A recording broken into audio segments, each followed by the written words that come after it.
Diversos textos bíblicos nos alertam a ter cuidado com o diabo. Porém, muito mais do que apenas cuidar com os seus ataques, precisamos ter cuidado para não imitar o seu comportamento. Essa é uma advertência bíblica séria que merece a nossa atenção e nos próximos minutos nós vamos conversar a respeito disso.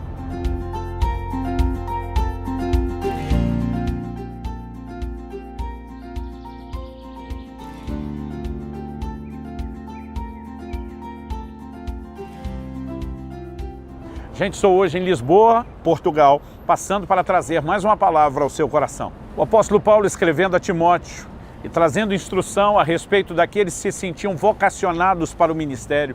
Ele fala a respeito de qualificações necessárias para os que desejam ser bispos. Entre elas, de uma lista, ele destaca no versículo 6 de 1 Timóteo capítulo 3, não seja neófito, essa palavra significa novo na fé, para não suceder que se ensoberbeça e incorra na condenação do diabo. Uma palavra que chama a minha atenção é que ele não está falando de uma pessoa que ainda não abraçou a fé, ele está falando de alguém que já se converteu e agora deseja um ministério. Ainda que seja novo na fé, a ponto de não ter experimentado todo o crescimento e maturidade. É alguém comprometido com Deus, é alguém que quer servir a Deus, mas que corre o risco de cair numa armadilha que é imitar o comportamento e, consequentemente, experimentar a mesma condenação do diabo. Quando ele diz para não acontecer que se ensoberbeça, ele mexe no motivo da queda de Satanás. Ele diz, e se repetir o mesmo comportamento que ele um dia adotou, então terá repetido sobre si a mesma condenação que um dia foi lançada sobre ele. É lógico que o apóstolo Paulo não está falando que a condenação do diabo veio a respeito da soberba à toa. Ele está baseando-se em declarações bíblicas. Em Isaías no capítulo 14, em Ezequiel no capítulo 28, nós temos informações, palavras que chamamos, ou profecias que chamamos de dupla referência, onde Deus fala não só com o rei de Babilônia, o príncipe de Tiro, mas faz afirmações que se aplicam somente a Satanás e a sua queda. Por exemplo, tu estavas no Éden, jardim de Deus. Impossível que o rei de Babilônia, ou mesmo o príncipe de Tiro, a quem essa palavra é usada, estivesse lá. Ele diz, eras querubim da guarda ungido, impossível que isso se aplicasse aos homens. E o texto diz, tu dizias no teu coração, eu subirei acima das estrelas de Deus e ali assentarei o meu trono. O próprio Jesus diz, eu via Satanás caindo como um relâmpago do céu. A Bíblia fala da queda, de alguém que um dia teve uma posição, um lugar, uma alta colocação, por assim dizer, na hierarquia entre os anjos no céu, mas comprometeu isso. Por quê? Não importa o quão extraordinariamente ele foi criado por Deus, não importa tudo que lhe foi confiado, havia um anseio de ser mais. E esse é o ponto com o qual nós devemos ter cuidado. Se por um lado nenhum de nós deveria estar exageradamente acomodado a coisas pequenas, medíocres ou insignificantes, precisamos entender que às vezes o anseio de ser mais pode nos levar, além da fé pela conquista, além da fé pelo avanço à realização, a um terreno que poderíamos classificar como presunção. Em Deuteronômio, no capítulo 1, nós temos uma advertência de Moisés a toda uma geração.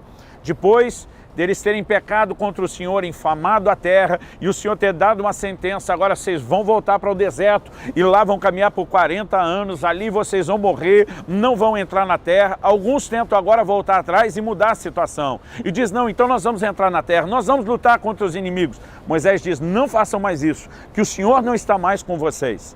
No entanto, alguns ainda assim tentaram e foram derrotados. E a Bíblia diz lá em Deuteronômio, no capítulo 1, no versículo 43, palavras de Moisés, esse grande líder, ele diz, vocês foram na presunção do vosso coração. Aquilo não era mais fé. O momento de ter tido fé tinha sido comprometido.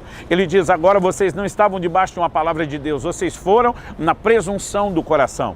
Fé e presunção muitas vezes podem se confundir. Algumas pessoas que estão ansiando por mais do que aquilo que já alcançaram, precisam ter o cuidado de, ao pensar que estão se movendo em fé, sair de um terreno que deveriam estar, chamado humildade, e perceberem que podem estar entrando no perigo da soberba. A soberba tem como uma das características o anseio de ser mais do que aquilo que Deus determinou.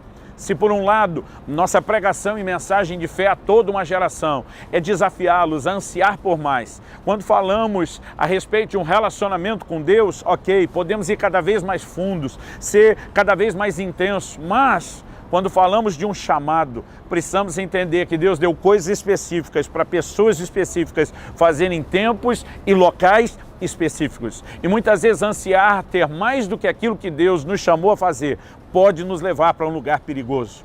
Toda pessoa que passa a ansiar mais do que aquilo para o qual foi chamada, ela está entrando num terreno perigoso. E é importante reconhecer que a palavra de Deus diz: não ambicioneis coisas altivas, acomodai-vos às humildes. Se por um lado ela nos desafia a crer para o melhor, a buscar aquilo que Deus tem para nós na sua plenitude, em outros momentos ela mostra alguns limites que não deveriam ser ultrapassados.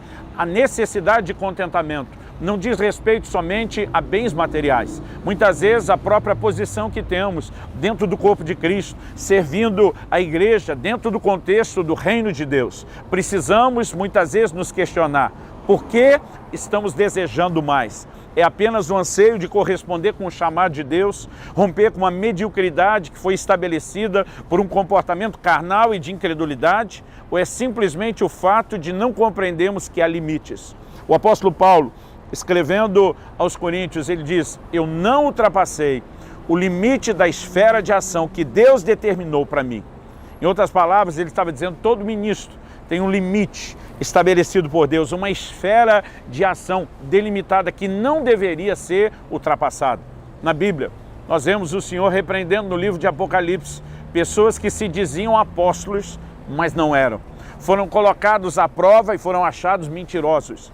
De forma alguma, a Bíblia está dizendo que não há lugar para apóstolos além dos 12 apóstolos do Cordeiro. Isso era largamente aceitado na igreja daqueles dias. De modo algum, a Bíblia está dizendo que esses ministérios não são para hoje.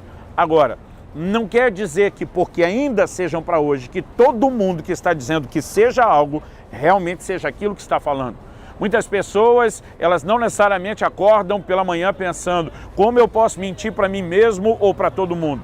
Mas pelo anseio de ser mais do que aquilo que Deus chamou. Elas acreditam que têm que ocupar posições que não lhes pertencem. E estão entrando num terreno de soberba e estão correndo o risco de cair na mesma condenação do diabo.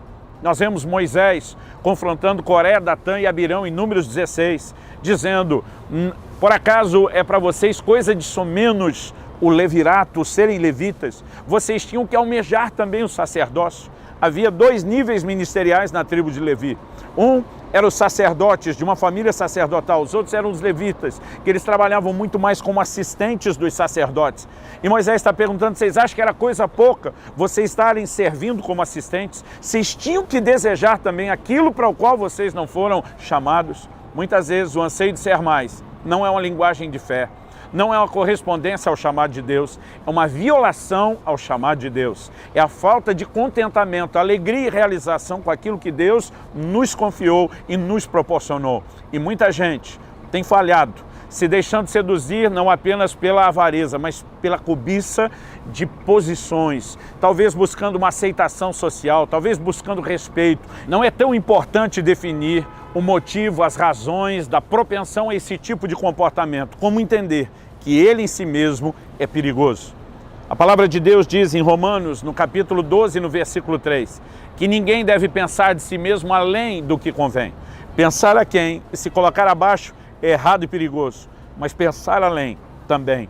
E nós precisamos entender que há um lugar onde devemos entrar em Deus, um lugar de oração, de entrega e de rendição, para entender exatamente qual é o plano e o propósito de Deus para as nossas vidas, qual é o chamado de Deus para as nossas vidas. Eu não preciso fazer algo porque todo mundo está fazendo, eu não preciso fazer algo porque aquilo gera aceitação, respeito ou bom comentário. No final das contas, eu só preciso agradar aquele que me chamou para servi-lo, fazendo de forma fiel aquilo que eu fui chamado para fazer.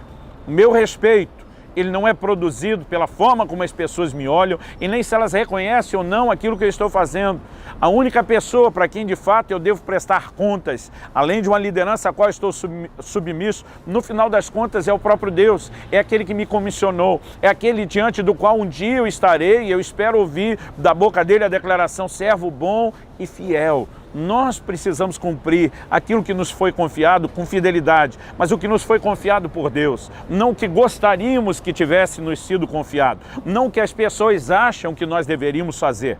É lógico, se nesse momento eu estou aquém do chamado de Deus, eu posso ansiar ser mais do que aquilo que eu sou nesse momento para um dia alcançar o que Ele tem para mim. Mas se eu já entendi que a medida que Ele estabeleceu para mim é essa, eu não deveria jamais tentar ultrapassá-lo. Há razões pelas quais nós nunca saberemos, porque Deus estabeleceu alguns limites, mas Ele é Senhor. Ele sabe todas as coisas, Ele tem o direito de estabelecer limites e Ele não tem necessidade nenhuma de nos dar satisfações. Cabe a nós ter um coração que aceita uma definição de um chamado e sabe se conservar a ela, para não cair na condenação do diabo. Porque se nos permitirmos ser envolvidos pelo tipo de comportamento e conduta dele, também seremos julgados e condenados como ele também foi. Se percebemos que isso é um risco, uma armadilha, uma possibilidade de erro, vamos guardar os nossos corações e não vamos permitir que isso nos aconteça. No final das contas, podemos concluir que infiel não é só aquele que faz menos do que o que foi chamado para fazer.